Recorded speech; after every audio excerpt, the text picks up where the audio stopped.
Welcome back, 5:35 on this Tuesday afternoon. Look, the big story yesterday, and I think for those of you who may have seen the video, you look at this and you go, this possibly couldn't have happened, but it did. So this is a Via Rail train that was going from Montreal to Quebec City, a trip that would ordinarily take somewhere in the neighborhood of 2.5 hours, maybe 3 hours. Well, something happened. The train broke down, I understand, not once but twice, and the whole trip took closer to 10 hours. But the problem is not that the trip took that long. It's that once the power was gone from the train, or once the thing had broken down to begin with, nothing worked. And that includes the bathrooms or anything else on this particular train. Rudy El Magarhiki was a passenger on that train. He's on the line. How are you? I'm good. How are you? Listen, I'm good, thank you. Can you just explain, so how did you find out that this was going to be an issue? The train broke down the first time. What did they tell you? So when it broke down the first time, so we left Montreal at 8:30, and it was around 11 when it broke down, and they just told us it's going to be a technical issue for a bit. They didn't really give us much information. So we waited, but actually it was 14 hours. So basically like 10 hours we waited on basically where we got stuck, which where we were 40 minutes to reach Quebec City. So literally we just needed 40 more minutes to reach, but then everything got just apparently mechanical, technical problem, and they didn't know what was the problem. They couldn't even tell us anything. And everything on the train stopped working. So every time they would shut to try to do something, they would shut the air conditioning off, the washroom, there was no more water. And by water, I mean drinking water as well. By the end of let's say after 5 hours, 6 hours, 7 hours, 9 hours we were on the train, they had no water even for people to drink water, like drinkable water. Look, I saw a video as well of a Via Rail employee on the train grabbing somebody's cell phone who was trying to document this. Did you see that happen? I was actually the guy. You were the guy? Filming. I was the filming. No. I was filming. Oh, okay. The guy was visiting from the States, I believe. Yes, basically so that was literally around 8 o'clock. What happened was they told us that train 24 is going to come and push us. So at least we were like, okay, thank God they're going to come and push us. And suddenly announcement comes that the train cannot push us. They're going to pull us back so we can leave the rails empty for the other trains.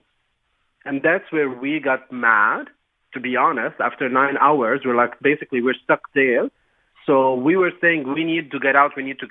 One employee from Via Rail, which was the gentleman that you saw, he was telling us, sit down in French, how to say it in English, he was saying. And then we didn't want to sit. Everybody was filming. The gentleman who was filming, the passenger who was filming close to him, he grabbed his phone. And that's where all of us were like, this is rude. How can you do this? Then the train attendant came and took the other guy around, gave the phone. But at that time, we were like, we're done. We need to get out. This is unacceptable. We were very quiet.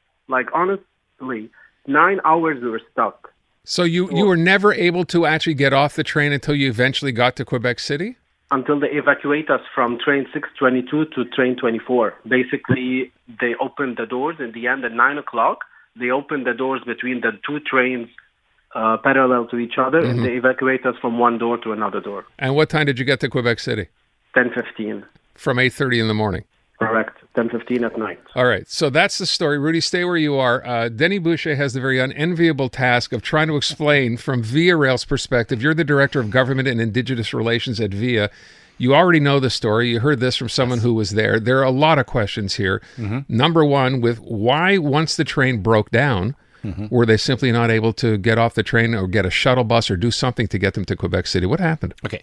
So first of all, the train had a first breakdown, which involved air hose. This was eventually replaced, but then so the train got back on the way at 1:47 to be precise. And I want to rectify also one thing here is that at 11:15, I think the train broke down. At 11:50, there was a first beverage and food service, and I'm saying food. It wasn't like 5-star like meal, but it was like protein bars, water. Okay. And there was another service an hour later, another service an hour later, another service an hour later. And then at 2:30, we ran out of food, but we had water at all times. Yes, the power was shut down for an hour and a half when the engine failure occurred at approximately 11:50, there was an hour and a half where there was no power on the train, and therefore washrooms were not available. So you're saying that was just for a limited time that washrooms weren't available? That's right. For an hour and a half. For an hour and a half. And then when later, much later during the day, the train 24 pushed or pulled, I'm not quite sure, but pushed or pulled the train to Laurier Station. And then when the train 24 was uncoupled from train 622, power was cut out for about half an hour, I would say, give or take, but not for a very long period of time. Okay, so the impression here was what they were. Rudy, you're hearing all this, right? Yeah, may I say something? Yeah, of course. Okay. First, with all due respect, I was on the train, and there was no water, drinking water. And I can give you the staff attendant's name because I basically took everything. So if you're saying that there was drinking water, there was no drinking water. Between when they gave us the water, even there was the attendant carrying a pitcher of water with 2 ounces. And exactly she's saying, sorry, I'm now not happy at all. I'm literally now shivering because when you experience that and when we hear something like this is so sorry with all due respect, unacceptable. There was 2 ounces of water and the attendant was saying, this is the last 2 ounces unless if you are dehydrating or you're basically almost like as if you're dying, so we can give you this water. I myself, I've always taken the Via. I had a bag of water with myself and my sister, and I had food. I was shy to drink it in front of everybody. There was a couple from Australia, elderly couple. I went and I whispered in her ear. I said, if you'd like some water, I have some water. But I'll be honest, I was too, because it's like a survivor mode. So when you're saying from Via Rail that you were giving water, yes, you gave us the bars. You gave us the bars, yes. You gave us at 4 o'clock. At 4 o'clock, can I show you my statement? I got charged for $6.50 for a bagel. 4 o'clock after standing 5 hours not moving. I paid for it because my sister is hungry and she has problems with her stomach. So I even paid for it.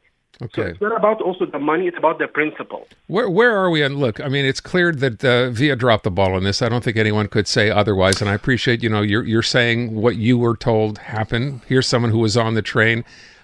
With respect to at the end of all this mess, because that's what it was, what's Via Rail doing for these people who are on that train? Well, first of all, our apologies to you, Mr., and also to all the passengers that were on board and experienced this ordeal.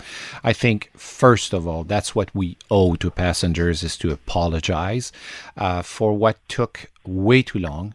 And what's going to happen, first of all passengers received the day after a full refund for their trip and a full credit for a next trip. So that's something that was done like the day after.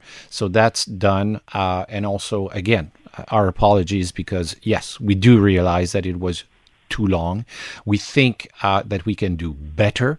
And what we are going to do is that we are going to conduct an independent review to determine the chain of events, where we could have done better, and how we will do better next time. What happens to the employee who grabbed that cell phone? I think for people who haven't seen that video, that's pretty awful to see that happen. Yes. Has he been reprimanded? Do you know? He's been suspended until an investigation is completed. So, Rudy, you heard what Mr. Boucher said in terms of you get credit, and he obviously didn't charge you for your trip. Have you talked to other passengers? Is that good enough?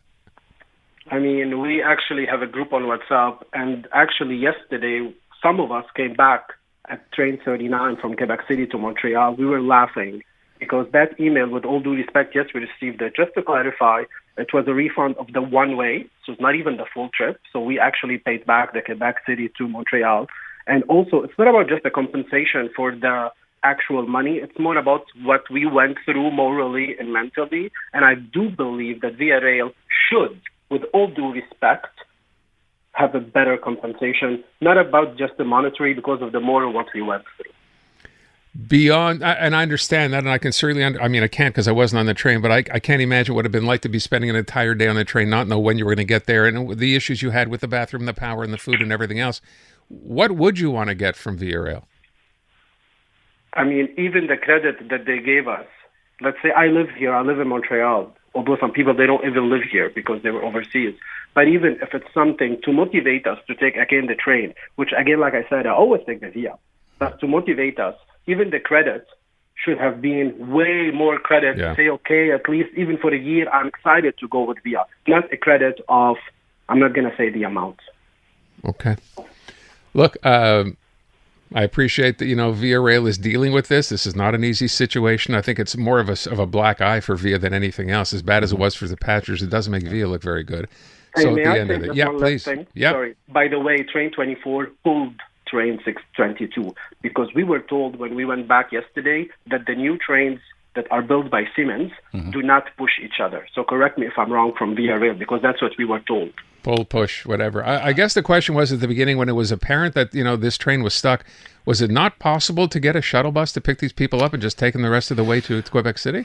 It's a good question. And first of all, we contacted not one, not two, not three, not four. We contacted 10 bus companies to assess whether or not buses were available. None had a bus available for us. And the issue also is that until such time we were able to pull or push the train away from where it was, there was absolutely no way we could let people out of that train to and ensure their safety. And that's the thing here. The train was stuck, let's say in the middle of nowhere, in the forest, on an active track. So we cannot let passengers just wander around, just like if a plane is stuck on a tarmac, you don't let people go on the on the runway. So it's a difficult situation, and I realize how difficult it must have been for the passengers, and our heart goes for all those passengers because passengers are our first priority. It has always been and always will be. To Rudy's point, is there a possibility that you reconsider the compensation to come up with another figure? I quite don't know. I cannot commit to this. I hear what Mr. is saying, but really, it's not in my at all in my it's not in your capacity to do that. That's right. Okay, but you are continuing. You're going to have an investigation. There's going to be an independent review, and we are going to answer back to the minister and make sure that we do better. And again, our apologies to all of those passengers. Rudy, I'm out of time, unless there's anything you'd like to add. Thank you for voicing out, and thank you for your time. Thank you. I appreciate it. And then let's see where this goes. Hopefully there'll be some better news to report once this investigation is over and we can finally figure out who gets what, because clearly I think you deserve more as well. Rudy, thanks so much. Thank you. Thank you. Denis Boucher from Via Rail, thank you for coming in. I appreciate you doing that. Let's take our break. Traffic is next from the CJD.